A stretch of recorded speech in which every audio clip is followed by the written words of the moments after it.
Today, let's delve into the murder case of Pawel and Quiana Pietrzak. Pawel and Quiana Pietrzak's love story is truly remarkable. Unfortunately, their lives were tragically cut short, leaving behind a void that no husband should ever have to witness. This heartbreaking case of Pawel and Quiana Pietrzak is a scary one. This particular case has deeply affected the family, and we can only begin to fathom the immense pain that their family has endured. We extend our heartfelt condolences to them during this difficult time. Quiana Jenkins, born on February 16, 1982, was the cherished only child of Roy and Glenda Faye Jenkins. She grew up in the Ontario area of Southern California and later pursued a master's degree in public health at San Diego State University in 2005.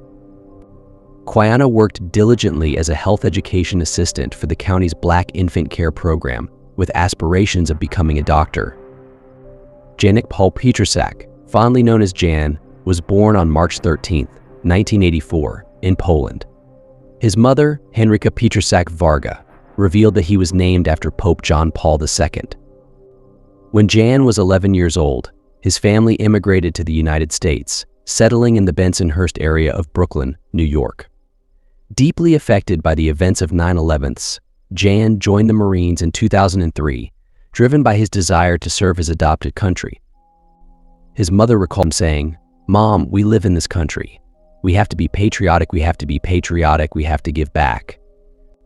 Jan served as a helicopter mechanic and achieved the rank of sergeant during his tour in Iraq. It was in 2005, before Jan's deployment to Iraq, that he and Quiana crossed paths at a party for Marines being deployed. Introduced by a mutual friend from San Diego State, Quiana initially had reservations about dating a Marine. However, Pietrzak's genuine character won her over, and their love story began. The young couple was known to everyone as being deeply and genuinely in love, the kind of love and life partnership that people aspire to find.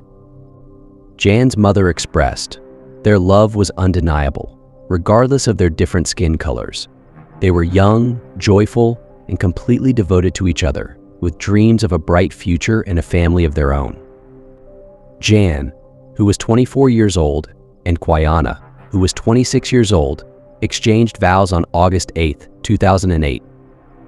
Quiana's mother revealed that her daughter intentionally chose that date so that Jan would always remember their anniversary. Unfortunately, their happiness was short-lived, as tragedy struck just 2 months later in the form of a heinous act.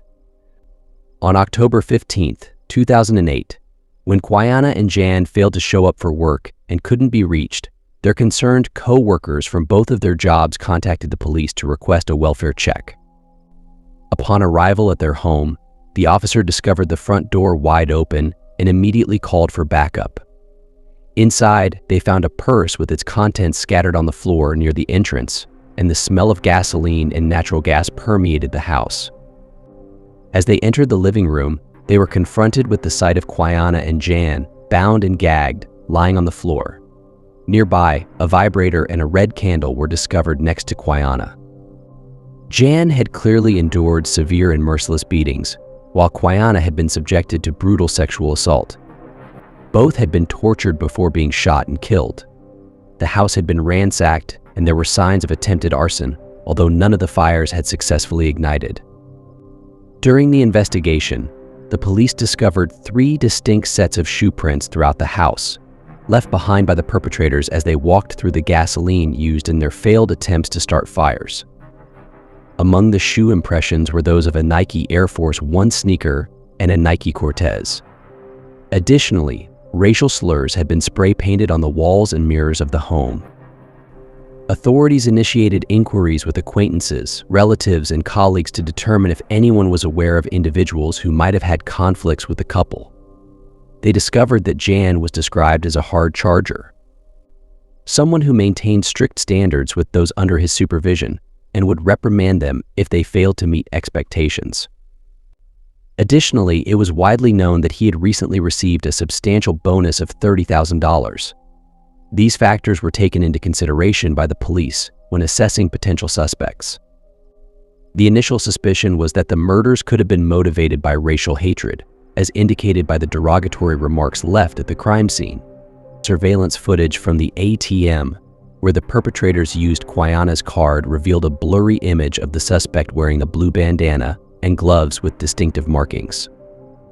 The Naval Criminal Investigative Service was brought in to assist local Riverside investigators due to their specialized knowledge and experience.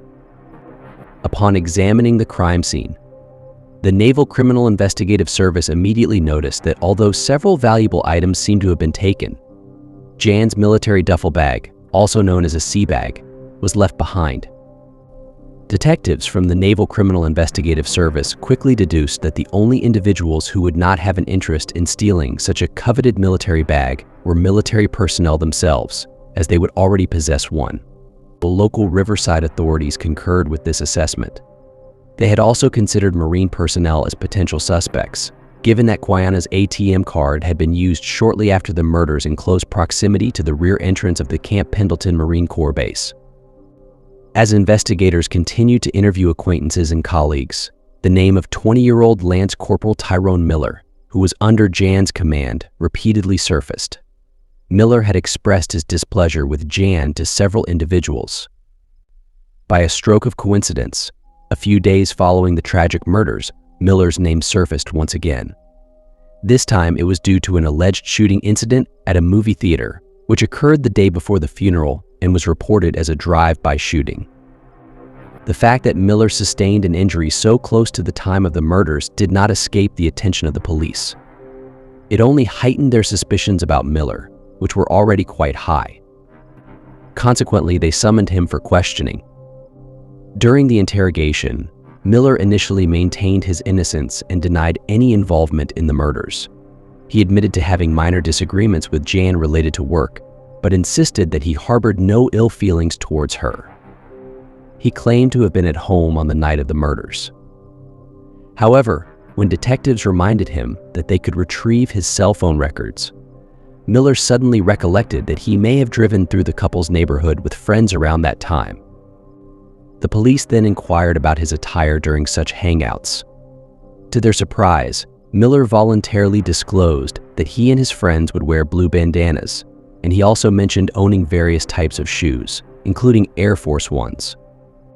This revelation provided the police with sufficient grounds to obtain a search warrant for Miller's residence. Within a matter of hours, the police arrived at Miller's home armed with a search warrant. However, Miller and his wife refused to open the door, prompting the officers to forcefully enter the premises. Upon entering, they discovered Miller's wife in one area of the house, while Miller himself stood on the other side, holding his young daughter in front of him as a shield. The police urgently instructed Miller to put his child down, expressing their astonishment at witnessing a Marine or any civilian resort to such a tactic. Eventually, Miller complied and the family was seated as the search commenced.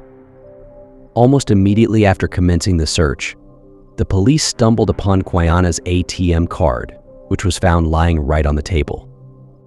Subsequently, they uncovered the couple's stolen jewelry, 4 spent shell casings, and hanging in Miller's closet, Jan's dress blue uniform, a uniform that holds great pride for Marines.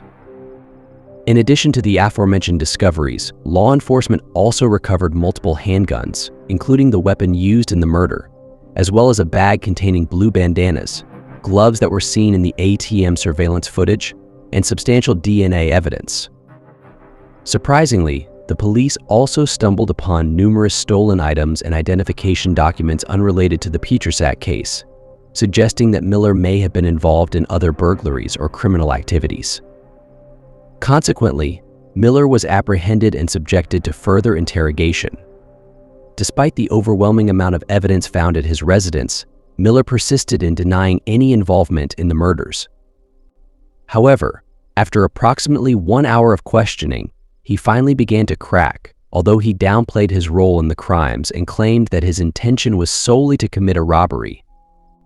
Eventually, Miller disclosed the names of 2 other individuals who participated in the crime: Lance Corporal Emery's John, an 18-year-old who also worked under Jan, and Private Kevin Cox, a 20-year-old who served in the same squadron.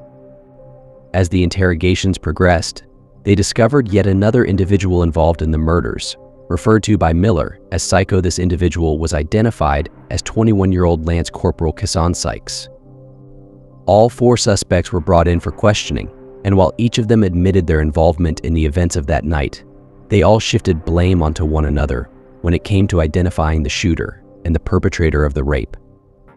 Emrys John was ultimately identified as the shooter. Through a combination of their statements, information obtained from friends they had confessed to after the murder, and evidence found at their respective residences, the police were able to reconstruct the horrifying sequence of events that took place on the evening of October 15th. During the early hours of the morning, the 4 perpetrators approached the Pietrzak's residence, concealing their identities with blue bandanas and gloves. Their initial plan was to gain entry to the home discreetly by breaking in. However, when their attempts proved unsuccessful, they devised a new strategy, speculating that John might open the door for someone he recognized, such as Cox. Consequently, Cox was enlisted to knock on the door, and when Jan answered, he was holding a large knife. Miller and Jan engaged in a heated exchange of words, which escalated when all 4 individuals entered the scene brandishing firearms. Following a brief struggle, Jan and Quiana were restrained and silenced. The perpetrators proceeded to search the premises, hoping to find the expected items and money. However, when their search proved fruitless, they resorted to torturing the couple until they obtained Quiana's PIN number for her ATM card. Jan was then forced to witness the horrific and prolonged acts of violence inflicted upon his spouse by Sykes and Miller. Once the ordeal concluded, Emrys John, under Miller's command, tragically executed the couple. In an attempt to divert suspicion, the assailants defaced the bedroom and bathroom walls and mirrors with racial slurs. They also tried to destroy evidence by setting fire to the residence, but their efforts were unsuccessful. The motives behind this heinous crime were financial gain and a desire for revenge. The perpetrators believed that the house contained valuable possessions and money, and they sought retribution for Jan's alleged interference in Miller's promotion. However, there was no evidence to support this claim. Miller was the mastermind behind the entire plan. It later came to light that the 4 Marines led a secret life of criminal activities, regularly committing home invasions and burglaries. The gunshot wound sustained by Miller, which ultimately raised suspicion among the authorities, was an accidental result of one of their previous robbery attempts. Despite the initial assumption, law enforcement maintained that the crime was not racially motivated. However, public sentiment, including the beliefs of the victims' loved ones and a prominent investigator who examined the crime scene, strongly suggested otherwise. The interracial relationship between the couple led many to believe that racial bias played a significant role in this tragic event. Shortly before the homicide, law enforcement discovered that Emrys John had posted a statement on his MySpace page saying, "Chilling, waiting for the killing." This post was utilized as evidence that the crime was premeditated. Special Agent Matt Timmons, who was handling the case, also remarked, "Everything about this crime was premeditated. You can't expect to rob somebody you know and then not be turned in." Jan and Quiana were laid to rest on October 24th. The families decided that since the couple was committed to spend the rest of their lives together, they would bury them together so they could spend the rest of their eternity together. A full military funeral ceremony was held for the couple, including a full 21-gun salute, and they were both buried together in the Riverside National Cemetery. In March 2013, 5 years after the murders, 3 of the defendants, Miller, John, and Cox, went on trial. All 4 defendants had already long before that been dishonorably discharged from the Marines, and all 4 defendants were facing the death penalty. Regarding the trial, Prosecutor Daniel de Leon thought it critical to remind the jury that these killers were not just ordinary citizens but skillfully trained military personnel, stating, "I think that it was important to remind the jury that these are United States Marines." Each of these men had been trained in how to operate firearms. They commit murder. During trial testimony, it was learned that Miller and Cox told Emrys John, "Good job. You earned your stripes tonight." Cox told John that he grew up that night, and John responded, "Yeah, I did, man." First trial of the 3 defendants would last 4 months, and the jury would deliberate less than 3 days. The second trial of Quaison Sykes would be held 1 year later due to limited court space. The verdicts rendered were as follows. All 4 individuals were found guilty of 2 counts of first-degree murder. Sykes was found guilty of both sexual assault and sexual penetration with a foreign object.